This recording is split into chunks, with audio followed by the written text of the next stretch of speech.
Good morning guys. हमारा nomenclature IPS जो nomenclature वो चल रहा था। इस नोमेनक्लेचर में हमारे एल्कोहल कंप्लीट हो चुका था, एल्डिहाइड कंप्लीट हो चुका था, एसिड कंप्लीट हो चुका था। ये कंपोनेंट्स ये अपने कंप्लीट हो चुके थे। ठीक है, अब इसके बाद में एल्कीन भी मैंने करवा दिया था, लेकिन यहाँ पे एल्कीन को मैं दोबारा रिपीट कर रहा हूँ और एल्काइन को, क्योंकि एल्कोहल, एल्डिहाइड और एसिड ये तीन और कीटोन ये चारों क्या थे अपने पास सीबीएसई में भी है। ठीक है, आरबीएससी की बात करें तो आरबीएससी इंग्लिश मीडियम में आपके केवल ओनली फॉर ईन है और आइन है, यानी कि एल्कीन है और एल्काइन है, ये दो ही है। तो यहाँ पे दोबारा मैं रिपीट कर दूंगा इन दोनों को, एक को ही रिपीट करने की है और दूसरा अपने पास यहाँ पे पढ़ना ही है। ठीक है, अब यहाँ देखिए अपने पास एल्कीन और एल्काइन दोनों, यहाँ पे अपने पास एक साइड तो एल्केन का एग्जाम्पल ले लें और एक साइड ले लें अपने पास एल्काइन का। ठीक है, तो एल्कीन में कार्बन और कार्बन के बीच में डबल बॉन्ड आते हैं, इसमें क्या आ जाएगा कार्बन और कार्बन के बीच में ट्रिपल बॉन्ड्स आते हैं। इसका सफिक्स की बात करें, इसके सफिक्स की बात करें तो सफिक्स में क्या आ जाएगा इन, और इसके सफिक्स की बात करें हम, इसके सफिक्स में क्या आ जाएगा आइन आ जाएगा। ठीक है, और इसमें आईपीएससी का मैंने एक रूल भी बताया था आपको, शॉर्ट ट्रिक्स भी बताई थी मैंने आपको। या आईपीएससी की एक शॉर्ट ट्रिक्स भी बताई थी, क्या थी ए था, ए में क्या था अपने पास फंक्शनल ग्रुप, ए का तो क्या था हमारे पास फंक्शनल ग्रुप्स था। ठीक है, पी हमारे पास हमारे जो फॉर्मूला दिया हुआ उस फॉर्मूले में लॉन्ग चेन, फॉर्मूले में जो भी हमारे पास दी हुई अपने पास उसमें क्या आ जाएगी लॉन्ग चेन। सी ऑप्शन में क्या था हमारे पास सब्स्टिट्यूट्स, सी ऑप्शन में क्या था हमारे पास जो भी लॉन्ग चेन के ऊपर जो भी सब्स्टिट्यूट जुड़े हुए रहेंगे हमारे पास, सब्स्टिट्यूट्स जुड़े हुए रहेंगे, सब्स्टिट्यूट्स जो भी हमारे पास एडेड रहेंगे, सब्स्टिट्यूट्स जो भी हमारे एडेड रहेंगे उनको लेना है। और ये तो फर्स्ट रूल हो जाएगा। सेकंड रूल्स की बात करें हमारे पास इसमें नंबरिंग की हमने यूज पढ़ा था, नंबरिंग का हमने यूज के लिए बात करी थी। ठीक है, आगे समझ में। और अब देखिए सबसे छोटा सा एग्जांपल, सबसे फर्स्ट एग्जांपल अपने पास ये सी डबल बॉन्ड ये सी एस, ये छोटा सा एग्जांपल है इन का। तो प्रोसेस वही, तो प्रोसेस में अपने पास अगर ये कार्बन और एडेड कर दें इसमें तो 3 कार्बन का अपने पास एल्कीन हो जाएगा। प्रोसेस वही, ये अपने पास ए, ठीक है ये तो ए हो गया। ठीक है, और यहां लगा दिया अपने बी। ठीक है, ये तो ए कंप्लीट। बी में क्या होगा सबसे लॉन्ग चेन, तो ये सबसे लॉन्ग चेन ले लिया अपन। ठीक है, A complete B complete C substitute जो भी, आप तो सीधा से एक ध्यान रखना ए और बी को जो सेलेक्ट करने के बाद में जो भी इस कार्बन चेन पे लॉन्ग चेन के ऊपर कार्बन की जो लॉन्ग चेन उसके ऊपर जो भी रह गया वो सब क्या कहलाएगा सब्स्टिट्यूट्स कहलाएगा। और उन सब्स्टिट्यूट्स को जब इसका नोमेनक्लेचर किया जाता है तो अल्फाबेट के अकॉर्डिंग लिखा जाता है, पहले ए का नाम आएगा फिर बी का फिर सी का फिर डी का, इस तरीके से अल्फाबेट के अकॉर्डिंग लिखना है। ए वाले को पहले लिखना फिर बी वाले को फिर सी वाले को फिर डी वाले को, इस तरीके से अल्फाबेट के अकॉर्डिंग लिखना है। क्लियर? अब सी कंप्लीट जो बच गया वो ये क्या कहलाएगा सी। अब नंबरिंग दोनों तरफ से, मैंने कहा अपने पास नंबरिंग कहां से करनी है, जहां से हमारा जो फंक्शनल ग्रुप है, मैंने पिछली क्लास में भी आपको डिस्कस कर लिया था हमने, फंक्शनल ग्रुप जहां से फंक्शनल ग्रुप को सबसे कम नंबरिंग मिले, फंक्शनल ग्रुप को सबसे कम नंबरिंग मिले वहां से क्या करनी है हमारे को नंबरिंग करनी है। तो फंक्शनल ग्रुप की बात करें तो फंक्शनल ग्रुप इस साइड से करेंगे 1 2 पे आ रहा है, क्योंकि ए को आप तो सीधा सा मानो ए को जहां से टोटल नंबरिंग सबसे कम मिले उस साइड से नंबरिंग करनी है। आ गया, तो ये ए 1 और 2 पे आ रहा है, इधर से करेंगे 1 पे आ रहा है, तो नंबरिंग कहां से होगी अपने पास लेफ्ट टू राइट 1 और 2 एंड 3, कार्बन टोटल कार्बन 3 है, तो यहां पे अपने पास बस कंप्लीट रूल्स फॉलो हुए। अब नाम कैसे लिखेंगे, नाम से जो फॉर्मूले से ये पहले भी मैंने आपको क्लियर कर दिया, फॉर्मूले से जब नेम लिखा जाता है तो सबसे पहले किसका नाम आएगा सी का फिर बी का फिर ए का। ठीक है, और जब नेम से जब फॉर्मूला लिखा जाता है, फॉर्मूला बनाया जाता है तो पहले ए को लिखा जाता है फिर सी को फिर बी को फिर सी को।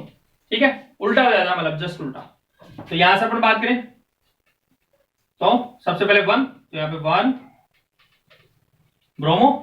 अब ये सी कंप्लीट, अब किसका नाम आएगा बी का, बी में कितने कार्बन है 3 का क्या हो जाएगा प्रोप, ये क्या हो गया हमारे पास बी, और ए क्या आ जाएगा इन। अब इन कितने नंबर पे है 1 पे, तो यहां आ जाएगा 1 इन।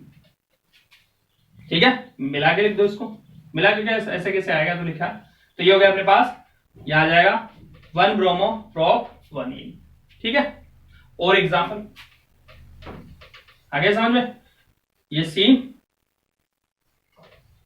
Br डबल बॉन्ड, ये Cl और ये CH3। ठीक है, फिर अब यहां से देखें वही प्रोसेस, ये A, B में सबसे लॉन्ग चेन। अब जो बच गया वो सारे दोनों क्या कहलाएंगे, सब्स्टिट्यूट्स कहलाएंगे। नंबरिंग कहां से करेंगे, देखो 1 और 2 पे, इस साइड से करेंगे तो 1 और 2, 2 पे क्या आ रहा है डबल बॉन्ड, इधर से 1 2 पे क्या आ रहा है डबल बॉन्ड सारे। अब दोनों तरफ से नंबरिंग सेम है, जो फंक्शनल ग्रुप है उसमें फंक्शनल ग्रुप है, दोनों राइट और लेफ्ट टू राइट, दोनों तरफ से क्या आ रही है नंबरिंग सेम आ रही है। अब किसको देखेंगे, हमारा जो सब्स्टिट्यूट जुड़े हुए हैं उसके टोटल नंबरिंग को देखेंगे। टोटल नंबरिंग की बात करें तो 1 और 2 पे, तो अपने पास लेफ्ट टू राइट की total numbering, left to right, तो 1 2 पे क्या आ रहा है ब्रोमो, सॉरी 2 पे क्या आ रहा है ब्रोमो, तो 2 प्लस 2, और 2 पे क्या आ रहा है ईन आ रहा है, तो ये 2 पे तो ब्रोमो आ रहा है, और 2 पे क्या डबल बॉन्ड आ रहा है, प्लस में 1 2 3 पे क्या आ रहा है Cl आ रहा है, तो 3, तो कितना हो गया टोटल 7।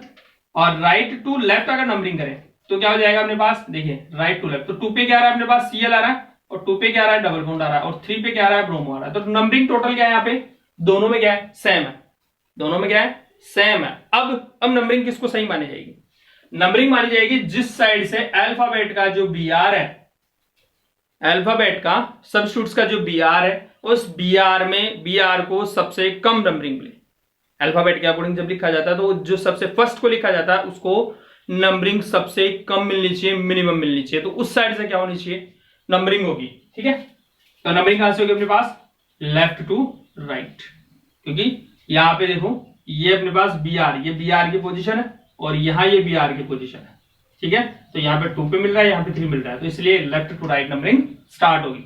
ठीक है, तो यहाँ नंबरिंग कैसे लिख देंगे अपने पास, 2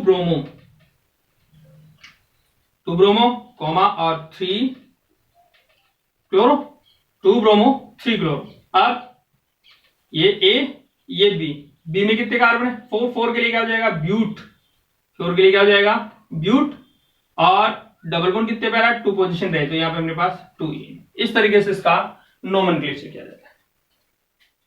आगे समझ में, तो ये हो गया हमारे पास किसकी हो गई, इन की हो गई। आइन की बात करें सेम इसी की जैसे होगी, आइन भी इसी तरीके से होगा, कार्बन और कार्बन के बीच में देखिए ट्रिपल बॉन्ड, तो यहां अपने पास CH3, ये ट्रिपल बॉन्ड C और ये H, इस H की जगह हम अगर Br लगा दें तो प्रोसेस वही, ये A सेलेक्ट कर लिया, B में क्या कहलाएगा लॉन्ग चेन, और ये क्या रह जाएगा सब्स्टिट्यूट्स रह जाएंगे। सब्स्टिट्यूट्स के बाद में A B C कंप्लीट। अब नंबरिंग अपने पास 1 2 एंड 3, क्योंकि 1 पे डबल बॉन्ड ट्रिपल बॉन्ड आ रहा है, इधर से 2 पे आ रहा है, इधर से 2 पे आ रहा है, तो 2 पे आ रहा है तो नंबरिंग कहां से, जहां से टोटल नंबरिंग हमारे को, सॉरी जहां से फंक्शनल ग्रुप की नंबरिंग सबसे मिनिमम प्राप्त हो। ठीक है, मिनिमम प्राप्त हो तो यहां से 1 पे आ रहा है, तो यहां क्या हो जाएगा 1 ब्रोमो। ठीक है, 1 ब्रोमो, और टोटल कार्बन कितने अपने पास 3 के लिए क्या हो जाएगा प्रोप, और प्रोप प्लस में आइन कितने पे 1 पे, तो 1 आइन। इस तरीके से इसका नोमेनक्लेचर किया जाएगा। और अगर हम अपने पास यहाँ पे सब्स्टिट्यूट को ऐड कर दें, सब्स्टिट्यूट ऐड करते तो यहाँ अपने पास ये CH3, और यहां हमने लगा दिया Br, ये C ट्रिपल बॉन्ड C, और यहां कर दें हम, यहां लगा दें Br, एक और लगा दें Br, यहां लगा दें CH3, यहां लगा दें CH3। ठीक है, एक और देखें तो देखो यहां से प्रोसेस वो, ये A ले लिया हमने, B क्या कहलाएगा लॉन्ग चेन, तो ये लॉन्ग चेन स्ट्रेट ले ली। ठीक है, और जो बच गए वो सारे क्या कहलाएंगे सब्स्टिट्यूट्स कहलाएंगे। ठीक है, सब्स्टिट्यूट्स कहलाएंगे, तो सब्स्टिट्यूट्स कहलाएंगे, तो अब नंबरिंग कहां से स्टार्ट होगी, किस तरीके से नंबरिंग करेंगे, तो देखो 1 2 3 पे क्या आ रहा है अपने पास ट्रिपल बॉन्ड यहां आ रहा है, तो 1 2 3 पे ट्रिपल, तो सेम है ये पोजीशन क्या है सेम है। अब दोनों तरफ से नंबरिंग करते हैं अपने पास, तो 1 2 3 4 5 एंड 6, इधर से कर लो 1 2 3 4 5 एंड 6। ठीक है, तो देखो टोटल 2 पे दोनों आ रहे हैं, देखिए भाई पोजीशन एल्किन की यहाँ पे 3 पे आ रही है, यहाँ पे भी 3 पे आ रही है, तो जो ट्रिपल बॉन्ड की जो पोजीशन है वो तो सेम है। अब लेफ्ट टू राइट नंबरिंग और right to left numbering, clear है, तो लेफ्ट टू राइट नंबरिंग हम करें, लेफ्ट टू राइट नंबरिंग करें तो पोजीशन 2 2 प्लस 2 भाई लेफ्ट टू राइट कर रहे हैं तो 2 पे आ रहा है NO2, 2 पे Cl आ रहा है, ठीक है, तो 2 + 2 लिख दिया। ट्रिपल बॉन्ड कहां पे आ रहा है 3 पे, तो 3 प्लस आगे देखिए 5 + 5, 5 + 5, ठीक है। तो इसकी टोटल नंबरिंग कितनी होगी 5 + 5 10, 10 और 10, 10 और 5 15, 17 इसकी टोटल नंबरिंग आ गई, ठीक है। इसकी बात करें तो यहाँ पे 2 पे Br, 2 पे CH3, तो 2 + 2 प्लस में 3 पे क्या आ रहा है अपने पास 3 पोजीशन पे ट्रिपल बॉन्ड आ रहा है 3, और 5 पे क्या आ रहा है NO2, 5 पे क्या आ रहा है Cl। तो टोटल नंबरिंग दोनों में क्या है सेम है, टोटल नंबरिंग दोनों में क्या है सेम। अब इस पोजीशन में क्या होगी, जहां से ये जो अल्फाबेट है, यहां देखो अपने पास Br है, इस Br को मिनिमम नंबरिंग मिलनी चाहिए, इस Br को मिनिमम नंबरिंग मिलनी चाहिए। तो इधर से नंबरिंग करेंगे तो ये 2 पे आ रहा है, लेफ्ट टू राइट नंबरिंग करेंगे तो यहाँ पे किस पे आ रहा है ये 5 पे आ रहा है। इसलिए नंबरिंग कहां से स्टार्ट होगी राइट टू लेफ्ट, क्लियर है। तो राइट टू लेफ्ट, तो ऊपर वाली पोजीशन को हमने इरेज कर दिया हमने। अब क्या कर दो लिख दो, तो 2 पे क्या हो रहा है अपने पास 2 पे नॉमेनक्लेचर कर दो उसका, तो 2 पे क्या आ रहा है ब्रोमो, तो 2 ब्रोमो, ठीक है। अब यहाँ Cl क्लोरो है, CH3 मिथाइल है और NO2 नाइट्रो है, N से स्टार्ट होगा, तो अब किसका आएगा 5, 5 क्या आ जाएगा क्लोरो, 5 क्या आ गया क्लोरो, फिर कोमा। अब 2 पे क्या आ जाएगा मिथाइल, 2 पे क्या आ जाएगा यहाँ पे मिथाइल, और 5 पे क्या आ जाएगा नाइट्रो। टोटल कार्बन कितने हैं 6, 6 के लिए क्या आ जाएगा अपने पास हेक्स आ जाएगा, 6 के लिए क्या आ जाएगा हेक्स, और हेक्स आने के बाद में आइन कितने पोजीशन पे है 3 पे, तो यहाँ 3 आइन आ जाएगा, 3 आइन। इस तरीके से क्या होगा एल्केन और एल्काइन का, एल्किन और एल्काइन का नोमेनक्लेचर किया जाता है, ठीक है, क्लियर है। तो ये नोमेनक्लेचर कंप्लीट। अब इसके बाद में एलाट्रोपिक, एलाट्रोपिक कार्बन्स के जो एलाट्रोपिक्स होते हैं उसके बारे में हम पढ़ेंगे।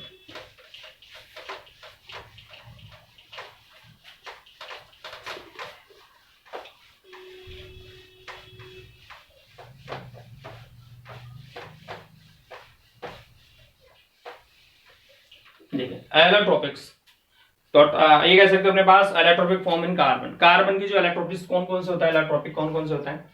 तो एलाट्रोपिक की बात करें, एलाट्रोपिक में देखिए इसमें क्या हो जाएगी इसकी डेफिनेशन, इसके अपने पास एलाट्रोपिक पढ़ रहे हैं, एलाट्रोपिक, ठीक है, किसके कार्बन के, कार्बन के एलाट्रोपिक की डेफिनेशन की बात करें, ये कह सकते हो अपने पास यहाँ पे D2 and more than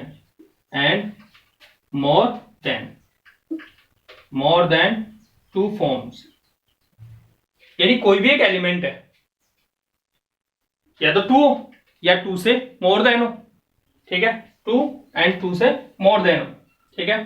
forms of elements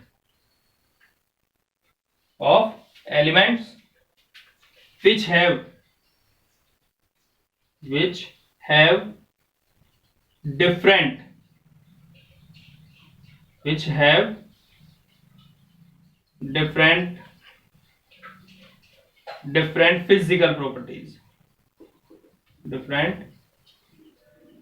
physical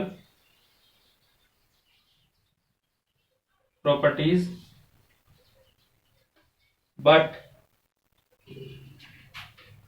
but have the same chemical properties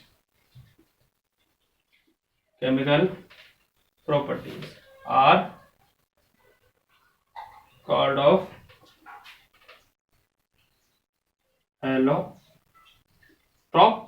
allotropes, ठीक है। and these properties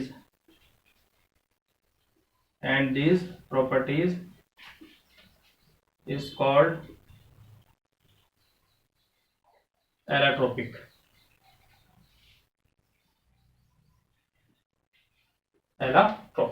ठीक है। ये कह रहा है अपने पास ऐसे कंपोनेंट जिसकी मोर देन मतलब बने हुए किससे होनी चाहिए एक से, जैसे कार्बन पढ़ रहे हैं तो कार्बन के एलाट्रोपस जिसकी जो फिजिकल प्रॉपर्टीज वो क्या होती है डिफरेंट होती है, बट केमिकल प्रॉपर्टीज वो क्या रहती है सेम रहती है, तो उसको क्या कह देंगे हम एलाट्रोपस कह देंगे, और इस पूरी प्रॉपर्टीज को हम क्या कहते हैं एलाट्रोपिक, एलोट्रोपिक कह देंगे। क्लियर है? तो एलोट्रोपिक्स को अपने पास इसके एग्जाम्पल की बात करें, इसके 3 एग्जाम्पल्स होते हैं। कौन कौन से इसके हम पढ़ेंगे आगे? डायमंड, ठीक है, फर्स्ट एग्जाम्पल ग्रेफाइट, ठीक है, ग्रेफाइट। और थर्ड जो जाएगा वो कौन सा हो जाएगा अपने पास? थर्ड कौन सा हो जाएगा अपने पास? फ्लोरीन, ठीक है, फ्लोरीन। तो इसके बारे में हम आगे की हम इसमें तीनों के बारे में हम आगे डिस्कस करेंगे, तीनों कंपोनेंट्स के बारे में। तीनों कंपोनेंट्स के बारे में देखो कैसे। सबसे पहले डायमंड्स पढ़ेंगे, सबसे फर्स्ट क्या पढ़ेंगे? डायमंड, फिर उसके बाद में ग्रेफाइट, और फिर थर्ड में क्या रह जाएगा अपने? कौन सा रह जाएगा? फ्लोरीन। तो सबसे पहले बात करें डायमंड की। सबसे फर्स्ट कौन सा आ जाएगा अपने पास? डायमंड, ठीक है। डायमंड में देखो अपने पास सबसे प्रॉपर्टीज क्या हो जाएगी? इसकी जो स्ट्रक्चर्स होती है वो कैसे रहती है? 3 डायमेंशनल होती है, 3 डायमेंशनल टेट्राइडल, 3 डायमेंशनल टेट्राइडल होती है इसके स्ट्रक्चर्स होती है, ठीक है। स्ट्रक्चर्स कैसे रहेगी इसकी? 3 डायमेंशनल टेट्राइडल, ठीक है। और इसमें जो सिंगल जो कार्बन है, इसमें सिंगल कार्बन है, वो सिंगल कार्बन 4 कार्बन से क्या रहता है? ये एडेड रहता है। 4 कार्बन से एडेड होने के कारण जुड़ा हुआ रहता है। इस तरीके से इसकी स्ट्रक्चर्स होती है। देखिए अगर हम बात करें इसके स्ट्रक्चर्स की, तो ये कार्बन की स्ट्रक्चर, तो इसके कार्बन की स्ट्रक्चर्स होती है कैसे रहती है? टेट्राइडल होती है। स्ट्रक्चर्स कैसे रहेगी इसकी? टेट्राइडल। क्लियर है? ये टेट्राइडल इसकी स्ट्रक्चर। और ये फर्स्ट इसकी प्रॉपर्टीज होगी। सेकंड इसकी प्रॉपर्टीज की बात करें तो ये 2 कार्बन से 2 कार्बन के जो बॉन्ड एंगल होता है, बॉन्ड एंगल रहेगा, बॉन्ड एंगल कितना रहेगा? 109 डिग्री 28 मिनट्स का, ठीक है। ये बॉन्ड एंगल हो गया। और 2 कार्बन का जो बॉन्ड एंगल की जो लेंथ होती है, 2 कार्बन के बीच में जो बॉन्ड्स होता है ना, इस बॉन्ड की लेंथ कितनी रहती है अपने पास? 1.54 एंगस्ट्रॉम होती है। 1.54 एंगस्ट्रॉम इसकी बॉन्ड एंगल। तो फर्स्ट प्रॉपर्टीज तो कौन सी जाएगी अपने पास? इसकी अपने पास 3 डायमेंशनल टेट्राहेड्रल इसके स्ट्रक्चर्स हो जाएगी। सेकंड इसकी प्रॉपर्टीज क्या हो जाएगी? इसका जो बॉन्ड एंगल है वो कितना होता है? 109 डिग्री 28 मिनट्स का होता है। और थर्ड जो प्रॉपर्टीज हो जाएगी, ये थर्ड प्रॉपर्टीज इसकी, थर्ड प्रॉपर्टीज में क्या हो जाएगी? जो 2 कार्बन की इसकी बॉन्ड लेंथ कितनी है? 2 कार्बन की जो बीच की जो डिस्टेंस होती है, वो डिस्टेंस कितनी है अपने पास? बॉन्ड लेंथ कह सकते हो या डिस्टेंस कह सकते हो, 1.54 एंगस्ट्रॉम होती है। क्लियर है? गया? अब देखो मैंने अपने पास जब इस चैप्टर को स्टार्ट किया था, उस चैप्टर उस समय मैंने आपको बताया था कि वन जो सिंगल कार्बन होता है उसकी एक जो 1 कार्बन होता है, 1 कार्बन 4 कार्बन से एडेड होता है। 4 कार्बन से ऐड होगा क्योंकि इसके लास्ट ऑर्बिट में 4 इलेक्ट्रॉन्स होते हैं। ये मैंने पहले ही क्लियर करवा चुका था। तो 4 इलेक्ट्रॉन से 4 कार्बन से एडेड होने की वजह से क्या होगा? इसमें फ्री इलेक्ट्रॉन एब्सेंट रहेगा, फ्री इलेक्ट्रॉन एब्सेंट रहेगा। तो इसकी जो ये कह सकते हैं इसकी जो प्रॉपर्टीज है, इसकी प्रॉपर्टीज क्या रहेगी? इसमें अपने पास नॉन कंडक्टर रहेगी, यानी कि इलेक्ट्रिसिटी से क्या रहेगा? नॉन कंडक्टर रहेगा। इलेक्ट्रिसिटी का क्या रहेगा? नॉन कंडक्टर रहेगा। क्लियर है? इलेक्ट्रिसिटी का नॉन कंडक्टर रहेगा। तो ये इजीली हो गया। तो इसमें 4 इलेक्ट्रॉन्स एब्सेंट होने की वजह से क्या रहेगा? नॉन कंडक्टर है। इसकी प्रॉपर्टीज क्या है? इसकी क्या रहेगी? इसकी प्रॉपर्टीज नॉन कंडक्टर होगा। ठीक है? क्यों? क्योंकि इसमें जो 4 जो इलेक्ट्रॉन्स होते हैं वो 4 कार्बन से एडेड रहते हैं, 4 कार्बन से एडेड रहते हैं, इसीलिए इसमें फ्री इलेक्ट्रॉन्स एब्सेंट रहता है। क्लियर है? 3 हो गई, ये 4 हो गई, ठीक है, ये 2 हो गई प्रॉपर्टीज, 3, 4 एंड 5 की प्रॉपर्टीज की बात करें, इसका जो मेल्टिंग पॉइंट है, इसका मेल्टिंग जो पॉइंट है, मेल्टिंग पॉइंट कितना रहेगा अपने पास? इसका मेल्टिंग पॉइंट 3843 केल्विन होता है। ठीक है, आ गया। और 6 की जो स्केल होती है वो कैसी रहती है अपने पास? ये ट्रांसपेरेंट होता है। इसकी जो प्रॉपर्टीज और क्या रहती है? ये कैसा रहता है? ट्रांसपेरेंट रहता है। तो ट्रांसपेरेंट कैसे क्यों रहेगा? क्योंकि जैसे मान लो ये डायमंड और ये कोक की लेयर होती है, तो 2 कोक की लेयर्स के बीच में क्या रहता है? डायमंड रहता है। ये कोक है, नीचे वाली कोक है, बीच में क्या रहता है? डायमंड रहता है। इसलिए इसकी मतलब इसकी ये कैसा रहता है अपने पास? इसकी प्रॉपर्टीज कैसी रहेगी? इसकी ये होता कैसा है? ट्रांसपेरेंट रहता है।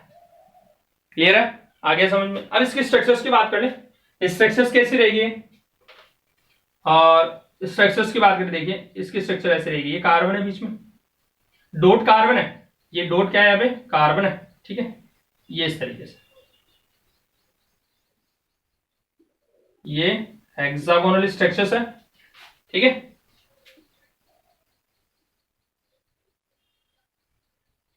ये हेक्सागोनल स्ट्रक्चर्स है इसकी, ठीक है। और ये हेक्सागोनल स्ट्रक्चर्स हो गए इसकी,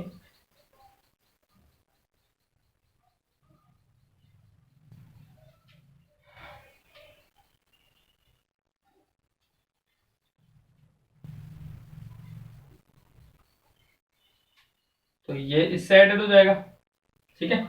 और देखो इस कार्बन के हम इसको ऐड कर दें तो इसकी 4 वैलेंसी कंप्लीट है।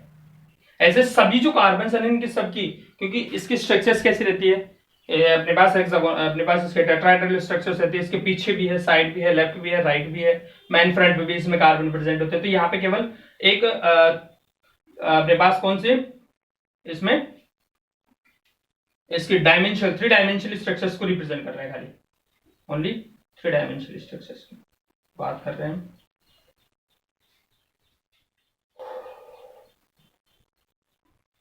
कार्बन है यहाँ पे 3 हो गया, ये 4 कंप्लीट हो गई, इसके 4 कंप्लीट हो गई। ऐसे ही मैक्सिमम कार्बन की जो वैलेंसी होती है वो कंप्लीट इजीली हो जाती है, ठीक है।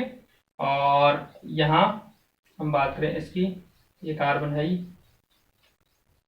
इसका इस तरीके से, और भी आगे पीछे कार्बन को हम ऐड कर सकते हैं। तो ये क्या हो गया, स्ट्रक्चर्स ऑफ डायमंड, क्लियर है। अब इसके बाद में रहा फ्लोरीन। फ्लोरीन हम नेक्स्ट क्लास में डिस्कस करेंगे, ठीक है। इनको बार बार पढ़ते रहिए। कोई भी प्रॉब्लम हो कमेंट बॉक्स में, मैंने आपको व्हाट्सअप नंबर भी पिछले क्लास में दे दिए थे, व्हाट्सअप में आप डिस्कस कर सकते हैं इस चीज़। कोई भी प्रॉब्लम हो आप उसकी फोटो खींचो, फोटो खींच के उसको मेरे को व्हाट्सअप करो। व्हाट्सअप करने के बाद में उसका मैं आपको ईजिली वीडियो बनाकर और अपने वीडियो बनाकर ईजिली हम उसको डिस्क्राइब भी कर सकते हैं। कोई भी प्रॉब्लम हो XYZ, ठीक है। बाय।